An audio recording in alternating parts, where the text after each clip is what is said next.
Alors, Bezrat Hashem, la Gemara de Chok l'Israël ce matin, Avodah Zara, la page BA. Dit la Gemara que Akadosh Baruch Hu a créé ce monde. Mais avant de créer ce monde, il a créé un concept qui s'appelle la Teshuvah. Akadosh Baruch Hu veut créer l'homme. Alors il crée Yom Rishon, Yom Sheni, Yom Shlishi, Yom Revi. Il arrive au 6e jour, il veut créer l'homme. Alors par sa anava, par sa modestie, il se consulte avec les anges. Il leur dit, Naase Adam Betsalmenu Kidmutenu. Est-ce que nous allons faire l'homme? Maintenant, on est arrivé à la fin de la création. Il y a de la terre, il y a du ciel, le ciel, il y a le soleil, il y a la lune, il y a des arbres, il y a des herbes, il y a des animaux, il y a des poissons. Est-ce qu'on va créer les hommes? L'homme. Alors les anges commençaient à dire, oui, non. Chacun disait une opinion différente. Alors pourquoi que je vous demande, est-ce qu'il a besoin d'eux? Est-ce qu'il a besoin d'eux? Non. Ça te montre, c'est une leçon pour nous d'Irachi, pour t'apprendre que toujours tu consultes avec quelqu'un. Même s'il est plus petit que toi, consulte-toi avec lui, même si tu vas prendre ta décision à toi, mais tu te consultais. Ça montre l'humilité. Okay? Alors quand je vous dis, qu'est-ce que vous dites?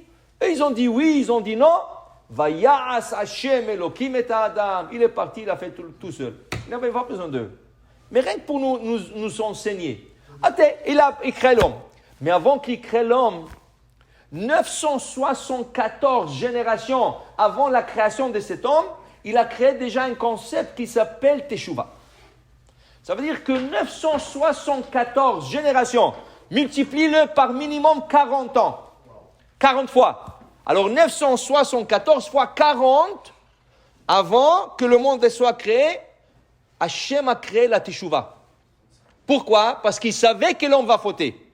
Mais il voulait que l'homme aussi fait Teshuvah et qu'il lui pardonne. Adam, il a fauté à la fin. Le même jour, il a fauté. Et qu'est-ce qu'il a fait? Teshuvah. Et qu'est-ce qu'il a fait dans sa Teshuvah? Il a composé un psaume.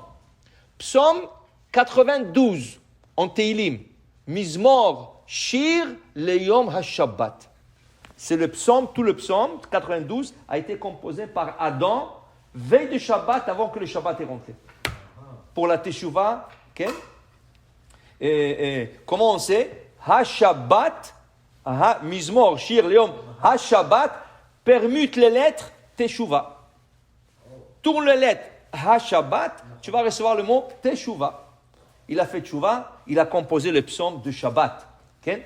Donc, dit la Gemara, nous trouvons dans l'histoire, il y avait 2 fois où il y avait une faute grave qui a été commise, ou moins grave, mais grave, et ça a été pardonné par le Teshuvah. Première chose, la faute du Vaudor. La faute du Vaudor. Ils ont fait Avodah Zara. Ils ont transgressé les 2 premiers commandements qu'ils viennent de recevoir. Ils étaient sur le Sinaï encore. Ils viennent de recevoir Anochi Hashem Elokecha. La deuxième, Lo yeh lecha Elohim acharim al panai. Et ils viennent de commettre la faute d'Avodah Zara. Et ils ont fait Teshuvah. Et Hashem les a pardonnés. Okay? Après, il dit ici, ça c'est un public. Ça c'est quelque chose que le public il fait. Vamar Rabbi Yoshua ben Levi, lo asu Israël et Egel, et la liten pitron pe le balet Teshuvah. Pourquoi Hashem a laissé ça? Moshe est avec Hashem à Sinaï.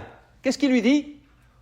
Que quand ils font déjà la faute, il dit Lech red, descends, ils ont fauté. Pourquoi Hashem ne l'a pas envoyé avant? Hashem voyait qu'ils sont en train de ramasser de l'or pour faire le vaudor. Pourquoi Hashem n'a pas dit à Moshe, va vite, avant qu'ils fassent la faute, avant qu'ils font l'or, avant qu'ils font le Hegel? Non, Hashem a laissé faire. Quand le Hegel était prêt, et ils ont été en train d'adorer, il dit à Moshe, Lech red, kishichet amecha, ils sont en train de faire une faute. Mais c'est trop tard déjà. Arrête, on voit Moshe avant. Non. Justement, Hashem a laissé Am Israël fauter pour que dans l'histoire juive, si un public, un grand public faute, il dit waouh, c'est une masse, c'est une grosse faute. Hashem ne va jamais pardonner ça. Non. Justement, regarde le Egel Hazav. Il y avait 3000 personnes là-bas. Et Hashem a pardonné à tout le peuple. Salachti kidvarecha. Après, David Amelech, il dit, la Gemara dit David Amelech. Dit Rabbi Shimon Bar Yochai, Lo aya David raoui lo tomase. David n'a pas fauté. Il n'a pas pris la femme. Il a pris la femme quand elle était divorcée. Parce que son mari lui a donné le guet. Ken Uriah, Achiti, il lui a donné un guet. Comme tous les soldats qui donnaient un divorce à leur femme avant de sortir en guerre. S'il meurt, elle a divorcé. Donc David, quand il a pris Bathsheba, elle était divorcée. Mais les gens parlaient parce que les gens savaient ou ne savaient pas. Les gens, ah non, c'est pas bon, regarde, il a envoyé son mari dans le front pour mourir. C'était pas beau, l'image n'était pas belle. Pourquoi Hachem a laissé ça? Pourquoi? Dit Rabbi Shimon Yochai, tu sais pourquoi? Parce que pour dire que voilà, David, qui était l'individu, il a fauté et Hachem, fauté, entre guillemets, il a fauté et Hachem l'a pardonné. Donc, dit la Gemara, Hachem a laissé ces deux fautes. Pourquoi? L'Omar, pour nous dire, Im chata yachid, si un individu faute, on lui dit, Lech etzel David, va voir. David a fauté, il a fait tchouva. Toi aussi, fais tchouva. Et si c'est un public, Im tzibour, qu'est-ce qu'on leur dit?